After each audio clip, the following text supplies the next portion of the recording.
ప్రీహోల్డ్ భూముల ముసుగులో నిషిద్ధ జాబితా నుంచి అక్రమంగా తప్పించడమే కాకుండా కొన్నింటికి రిజిస్ట్రేషన్లు జరిగేందుకు కారకులపై చర్యలు తీసుకోవాలని ముఖ్యమంత్రి చంద్రబాబు అధికారులను ఆదేశించారు.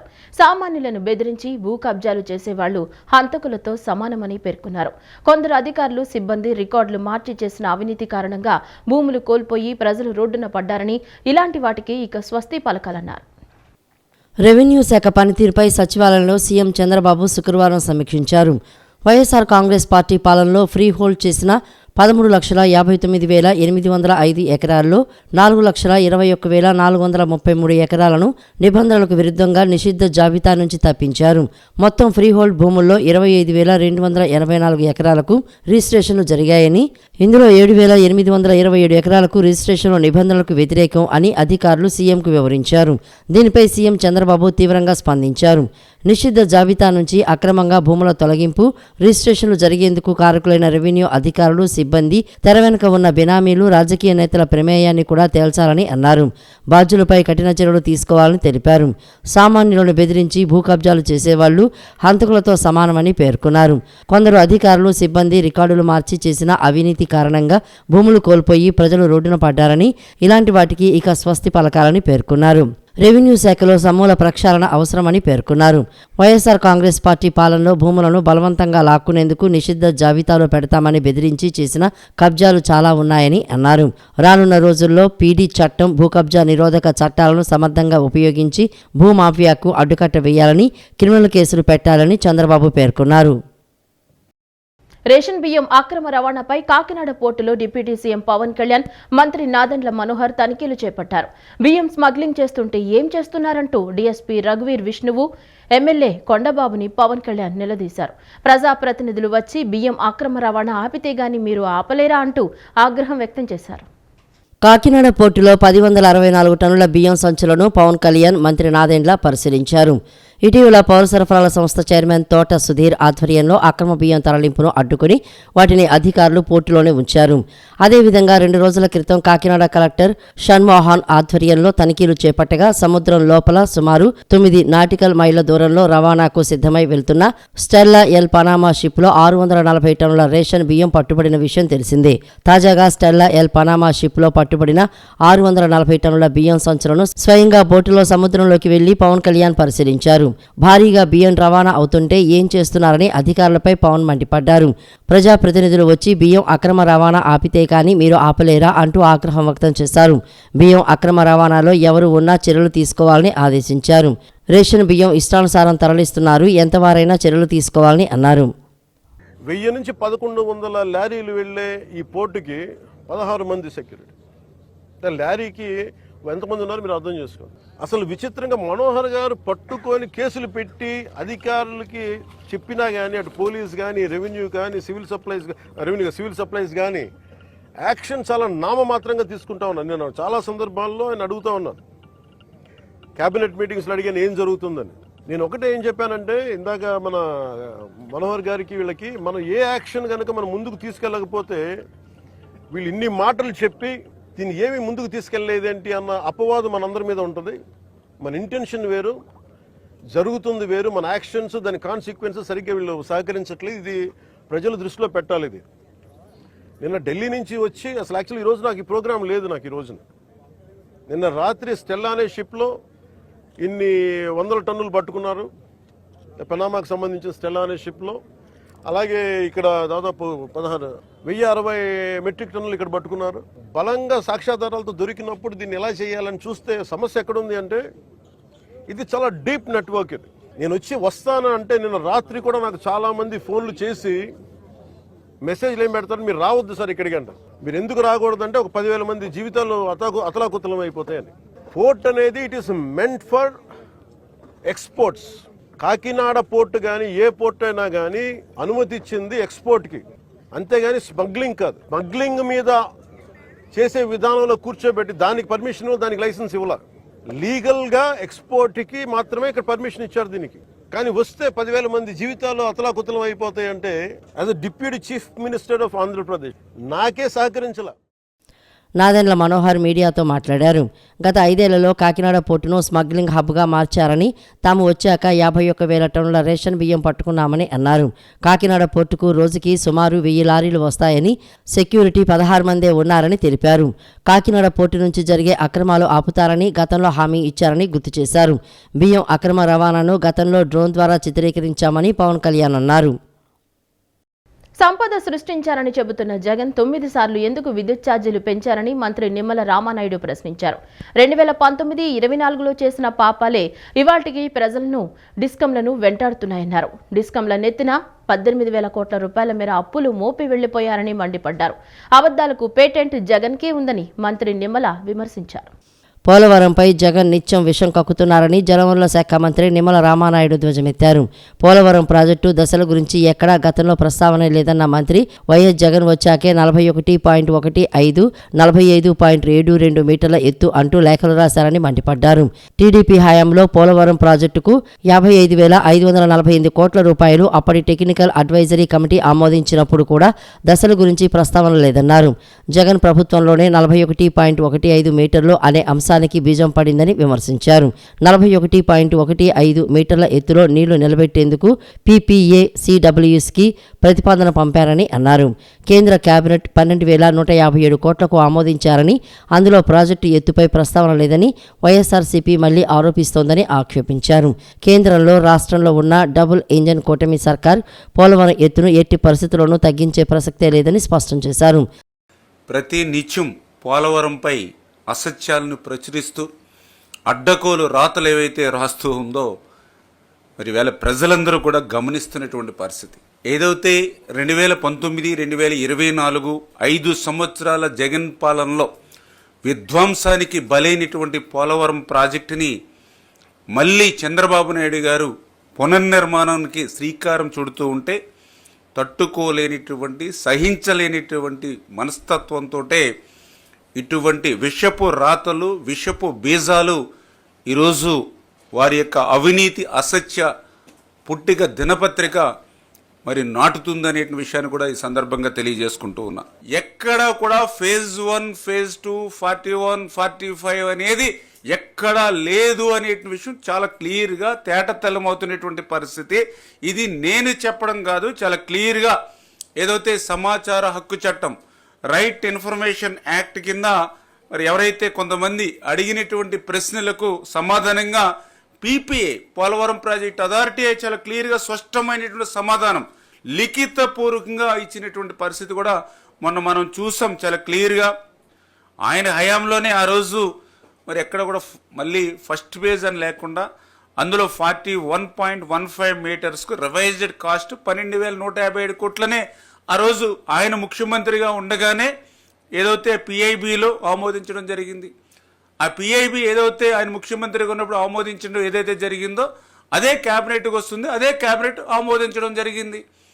మరి దీనికి ఈవేళ క్యాబినెట్లో మీ మంత్రి ఎందుకు వ్యతిరేకించలేదంటే, అంటే ఏ రకంగా వాళ్ళు చేసినటువంటి తప్పుల్ని, వాళ్ళు చేసినటువంటి పాపాలు ఈరోజు మాకు శాపాలుగా ఉంటే వాటిని కూడా మా మీద రుద్దాలనేటువంటి ప్రయత్నం ఏదైతే అడుగడుగునా కూడా ఈ జగన్మోహన్ రెడ్డి చేస్తూ ఉన్నాడో, నిజంగా ఆయన 19-24లో సంపద సృష్టించి ఉంటే ఎందుకు 2019-24లో 9 సార్లు కరెంటు ఛార్జీలు పెంచవలసినటువంటి పరిస్థితి వచ్చింది? డైరెక్ట్గా వచ్చింది. ఎందుకు నేను ఈ మాట చెప్తున్నానంటే 2014లో రాష్ట్ర విభజన జరిగినటువంటి పరిస్థితుల్లో ఆ రోజు విద్యుత్తు లోటులో ఉంటే చంద్రబాబు నాయుడు గారు అధికారంలోకి వచ్చిన తర్వాత 14-19లో చంద్రబాబు నాయుడు గారు తీసుకున్నటువంటి నిర్ణయాలతోటి మిగులు విద్యుత్తుగా ఆ రోజు మేము 19కి మార్చి 5 సంవత్సరాల్లో మేము ₹1 కూడా విద్యుత్ ఛార్జీలు పెంచకుండా, ప్రజల మీద భారం వేయకుండా 24x7 ఆ రోజు మేము విద్యుత్తును అందించాం. మీకు తెలుసు, మాకు తెలుసు. మరి నువ్వు 19-24లో నువ్వు సంపద సృష్టించినట్లయితే మిగులు విద్యుత్ ఉన్నటువంటి రాష్ట్రాన్ని కూడా ఎందుకు మరి నువ్వు 9 సార్లు విద్యుత్ ఛార్జీలు పెంచావు. రాజధాని అమరావతిలో ఈఎస్ఐ మెడికల్ కళాశాల ఏర్పాటుకు 20 ఎకరాల భూమి కేటాయించినట్లు రాష్ట్ర పురపాలక శాఖ మంత్రి నారాయణ తెలిపారు. వచ్చే నెల చివరి నాటికి భూ కేటాయింపులు పూర్తవ్వాలని అధికారులను ఆదేశించామన్నారు. డిసెంబర్ చివరి నాటికి 360 కిలోమీటర్ల ట్రంక్ రోడ్లు, మిగతా టవర్ల నిర్మాణాలకు టెండర్లు పూర్తవుతాయని వెల్లడించారు. జనవరి నుంచి రాజధానిలో పనులు మొదలవుతాయని, 3 ఏళ్లలోగా ఇవి పూర్తవుతాయని వివరించారు. రాజధాని పరిధిలో సంస్థలకు భూ కేటాయింపులపై ఏర్పాటైన మంత్రివర్గ సమావేశం రెండోసారి శుక్రవారం సచివాలయంలో జరిగింది. సమావేశంలో రాష్ట్ర మంత్రి కొల్లు రవీంద్ర పాల్గొన్నారు. అనంతరం మంత్రి నారాయణ విలేకరులతో మాట్లాడారు. 131 సంస్థలకు 2014-19 మధ్య కాలంలో స్థలాలు కేటాయించారని అన్నారు. ఆ స్థలాల్లో కొన్ని నిర్మాణాలు చేపడితే గత వైఎస్ఆర్ కాంగ్రెస్ పార్టీ ప్రభుత్వ ధోరణి వల్ల ఇంకొన్ని సంస్థలు చేపట్టలేదని చెప్పారు. వీటికి విధించిన కాలపరిమితి గడువును పొడిగిస్తున్నామని తెలిపారు. ఆయా సంస్థలు తిరిగి రావాలని లేఖల ద్వారా కోరామని అన్నారు. పాత సంస్థలకు కేటాయించిన భూములకు అప్పటి ధరలే వర్తిస్తాయని చెప్పారు. కొత్త వారికి మాత్రమే ప్రస్తుత ధరలు నిర్ణయించే అవకాశం ఉందన్నారు. ధరలపై త్వరలోనే విధానపరమైన నిర్ణయాలు తీసుకుంటామని చెప్పారు. Central institute of tools and డిజైన్కు 5 ఎకరాలు, ఇగ్నోకు 0.8 ఎకరాలు, బసవతారకం క్యాన్సర్ ఇన్స్టిట్యూట్కు 215 ఎకరాలు, ఎల్ఎన్టీ స్కిల్ ట్రైనింగ్ ఇన్స్టిట్యూట్కు 5 ఎకరాలు కేటాయించాలని శుక్రవారం నాటి సమావేశంలో నిర్ణయించామన్నారు. బ్రహ్మకుమారి ఎడ్యుకేషన్ సొసైటీకి 10 ఎకరాలు, టీటీడీకి గతంలో కేటాయించిన 25 ఎకరాలకు మంత్రివర్గ ఉపసంఘం ఆమోదం తెలిపిందన్నారు. గతంలో ఏదైతే ల్యాండ్స్ అలాట్ చేసామో వాటి గురించి డిస్కస్ చేసి డీటెయిల్గా చేయడం జరిగింది. ఈ మీటింగ్లో ఈరోజు జరిగిన వాటిలో ESI hospital come medical college, ESI hospital come medical కాలేజీకి ఒక 20 ఎకరాలు యాక్చువల్గా కేటాయించడం జరిగింది. అదేవిధంగా central institution of tools and design వాళ్ళకి ఆల్రెడీ అంతకుముందు ఒక 5 ఏకర్స్ ఇచ్చున్నాం, ఇది 2014-19లో. అయితే గత ప్రభుత్వం 3 ముక్కలు ఆటాడుతూ రాజధాని మీద దీన్ని ముందుకు బానినందువల్ల వాళ్ళెవ్వరూ ముందుకు వచ్చి చేయలేదు. అయితే వాళ్ళందరికీ అక్కడ టైం పెట్టున్నాం, టైం బౌండ్. ఆ టైం అయిపోయింది కాబట్టి వాళ్ళకి మళ్ళా యాక్సెప్ట్ చేస్తూ చేయాలి. దానికి ఈరోజు గ్రూప్ ఆఫ్ మినిస్టర్స్ ఈ central institute of tour and డిజైన్కి 5 ఎకరాలు కేటాయించారు. అదేవిధంగా IGNOU, Indira Gandhi national institute open యూనివర్సిటీకి యాక్చువల్గా ఆల్రెడీ 0.08 ఏకర్స్ ఇచ్చినాం. వాళ్ళైతే కన్స్ట్రక్షన్ కూడా స్టార్ట్ చేశారు. అయితే వాళ్ళకు కూడా ఏ టైంలో కంప్లీట్ చేయాలో చేయలేకపోయారు. దానికి కారణం ఏంటంటే గత సంవత్సరం ఆడిన 3 ముక్కలు ఆడతాం. అందువల్ల వాళ్ళకు కూడా యాక్చువల్గా అది కంటిన్యూ చేయడానికి యాక్చువల్గా ఈరోజు గ్రూప్ ఆఫ్ మినిస్టర్స్ అప్రూవల్ ఇవ్వడం జరిగింది. మాజీ రాష్ట్రపతి రామ్నాథ్ కోవింద్ విజయవాడకు వచ్చిన నేపథ్యంలో ఆయన గౌరవార్థం రాష్ట్ర governor justice S Abdul Nazeer రాజ్భవన్లో శుక్రవారం రాత్రి విందు ఏర్పాటు చేశారు. ఈ విందుకు ముఖ్యమంత్రి చంద్రబాబు, ఆయన భార్య నారా భువనేశ్వరి హాజరయ్యారు. శనివారం కేఎల్ యూనివర్సిటీ స్నాతకోత్సవంలో పాల్గొనేందుకు విజయవాడకు కుటుంబ సభ్యులతో వచ్చిన మాజీ రాష్ట్రపతి రాజ్భవన్లో బస చేశారు. ఈ నేపథ్యంలో కోవింద్ కుటుంబ సభ్యులకు గవర్నర్ దంపతులు విందిచ్చారు.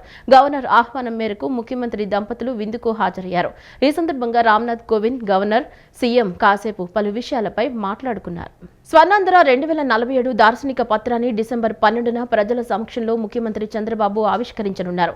ఆంధ్రప్రదేశ్ను 2017 నాటికి దేశంలోనే నెంబర్ 1గా నిలిపే లక్ష్యంతో 10 సూత్రాలతో రూపొందించిన పత్రాన్ని చంద్రబాబు ఇప్పటికే విడుదల చేశారు. నిపుణులు, ఏజెన్సీలు, మేధావులతో పాటు 17 లక్షల మంది ప్రజలు తమ అభిప్రాయాలను తెలియజేశారు. స్వర్ణాంధ్ర 2047 దార్శనిక పత్రంపై సచివాలయంలో శుక్రవారం ముఖ్యమంత్రి చంద్రబాబు ఉన్నత స్థాయి సమీక్ష నిర్వహించారు. నీతి ఆయోగ్తో పాటు ప్రతిష్టాత్మక సంస్థల సహకారంతో తయారు చేస్తున్న డాక్యుమెంట్ను ప్రజల ముందు ఉంచాలని ఆయన సూచించారు. లక్ష్యాలను సాధించేందుకు అనుసరించాలని ప్రణాళికపై చర్చించారు.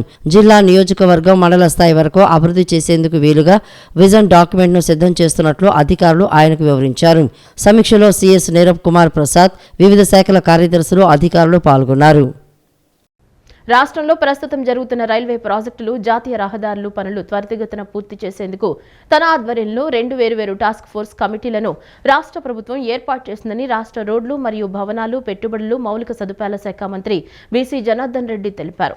రైల్వే ప్రాజెక్టులకు సంబంధించి భూసేకరణ, అటవీ క్లియరెన్స్ అనుమతులు, లెవెల్ క్రాసింగ్ మూసివేతలకు సంబంధించి అనుమతులు, యుటిలిటీస్ షిఫ్టింగ్, నిధుల విడుదల వంటి అంశాలను పర్యవేక్షించి సమస్యలను పరిష్కరించి వేగవంతంగా రైల్వే ప్రాజెక్టులను పూర్తి చేసేందుకు మంత్రి బీసీ జనార్దన్ రెడ్డి ఆధ్వర్యంలో 9 మందితో టాస్క్ ఫోర్స్ కమిటీని ఏర్పాటు చేయడం జరిగిందన్నారు. ఈ కమిటీ ప్రతి నెలా సమావేశం కావడంతో పాటు రాష్ట్రంలో రైల్వే పనులను వేగవంతం చేయడానికి, ఆయా సమస్యలు పరిష్కరించడంతో పాటు తీసుకోవాల్సిన చర్యలను చేపట్టడం జరుగుతుందన్నారు. విద్యా ప్రమాణాలు పెంపే లక్ష్యంగా బోధన అందించి ఫలితాల్లో జిల్లాను అగ్రగామిగా నిలిపేలా కృషి చేయాలని, సంక్షేమ వసతి గృహ విద్యార్థులపై ప్రత్యేక దృష్టి పెట్టి విద్యార్థుల సమగ్రాభివృద్ధికి తోడ్పడాలని జిల్లా కలెక్టర్ డాక్టర్ లక్ష్మీ షా అన్నారు. ప్రభుత్వ పాఠశాలల్లో విద్యార్థులకు మెరుగైన విద్యా బోధన అందించి ఉత్తమ ఫలితాల సాధనే లక్ష్యంగా ఉపాధ్యాయులు కృషి చేయాల్సిన అవసరం ఉందన్నారు. విద్యార్థులకు ఎప్పటికప్పుడు ప్రాథమిక పరీక్షలకు నిర్వహించి విద్యలో వెనుకబడిన వారిని గుర్తించి ప్రత్యేక దృష్టి పెట్టడంతో పాటు ప్రత్యేక క్లాసులు నిర్వహించాలన్నారు. ఎన్టీఆర్ జిల్లా కలెక్టర్గా బాధ్యతలు చేపట్టిన తర్వాత డాక్టర్ లక్ష్మీశ తొలిసారి క్షేత్రస్థాయి పర్యటనలో భాగంగా శుక్రవారం స్థానిక శాసనసభ్యులు కొలికిలపూడి శ్రీనివాసరావు అధికారులతో కలిసి కుండూరులోని కస్తూరిబా గాంధీ బాలికల విద్యాలయాన్ని ఆకస్మిక తనిఖీ చేశారు. ఈ సందర్భంగా విద్యాలయంలో అదనపు తరగతి గదుల నిర్మాణ పనులను పరిశీలించి త్వరితగతిన పనులు పూర్తి చేసి అందుబాటులోకి తీసుకురావాలని అధికారులను ఆదేశించారు. విద్యార్థులతో ముచ్చటించి విద్యా బోధన వివరాలను అడిగి తెలుసుకున్నారు. విద్యార్థులకు అందిస్తున్న భోజనం, వసతి సౌకర్యాలను పరిశీలించారు. అనంతరం కలెక్టర్ మాట్లాడుతూ అత్యంత కీలకమైన ఎన్టీఆర్ జిల్లా విద్యలకు నిలయంగా గుర్తింపు పొందిందన్నారు. ప్రభుత్వ పాఠశాలలో నిర్వహిస్తున్న మధ్యాహ్న భోజన పథకంపై ప్రభుత్వం మరింత ప్రత్యేక దృష్టి పెట్టడం జరిగిందని, విద్యార్థుల అభిరుచులకు అనుగుణంగా మార్పులు చేసిన మెనూ ప్రకారం పథకాన్ని అమలు చేయాలని స్పష్టమైన ఆదేశాలు ఇవ్వడం జరిగిందన్నారు. ఇందుకు అనుగుణంగా కస్తూరిబా బాలికా విద్యాలయంలో భోజన, వసతి సౌకర్యాలపై మరింత దృష్టి సారించి విద్యార్థులకు ఎలాంటి ఇబ్బందులు కలగకుండా చర్యలు తీసుకోవాలని అన్నారు. విద్యార్థుల తల్లిదండ్రులతో తరచూ సమావేశాలు నిర్వహించి విద్యార్థుల స్థితిగతులను వివరించి ఆరోగ్యకర వాతావరణాన్ని కల్పించేందుకు కృషి చేయాలని పేర్కొన్నారు. సుప్రసిద్ధ శైవక్షేత్రం, ప్రపంచ ప్రసిద్ధిగాంచిన పంచరామాల్లో ఒకటైన పల్నాడు జిల్లాలోని అమరావతి అమరేశ్వర ఆలయంలో వేంచేసి ఉన్న శ్రీ బాల చాముండేశ్వరి సమేత అమరేశ్వర స్వామివార్లను భారత మాజీ రాష్ట్రపతి రామ్నాథ్ కోవింద్ కుటుంబ సభ్యులతో దర్శించుకుని ప్రత్యేక పూజలు చేశారు.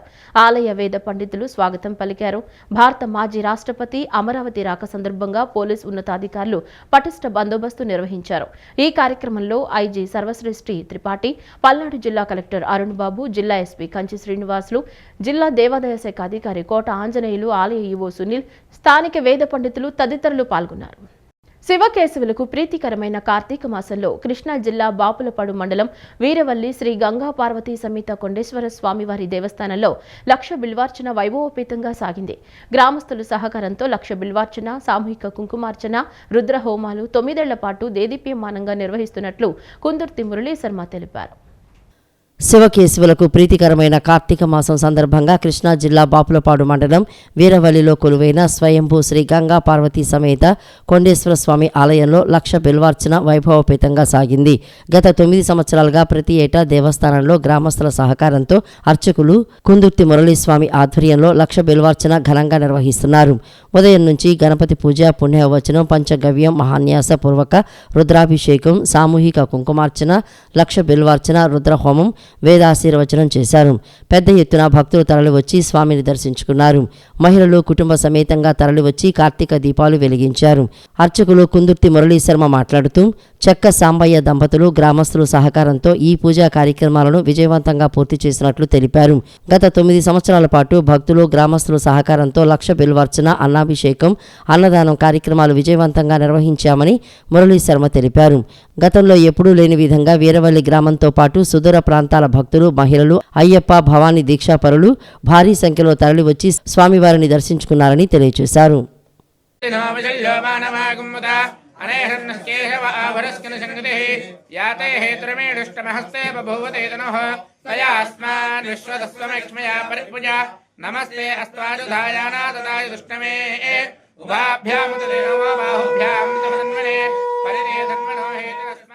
ఈ వార్తలు ఇంతటితో సమాప్తం.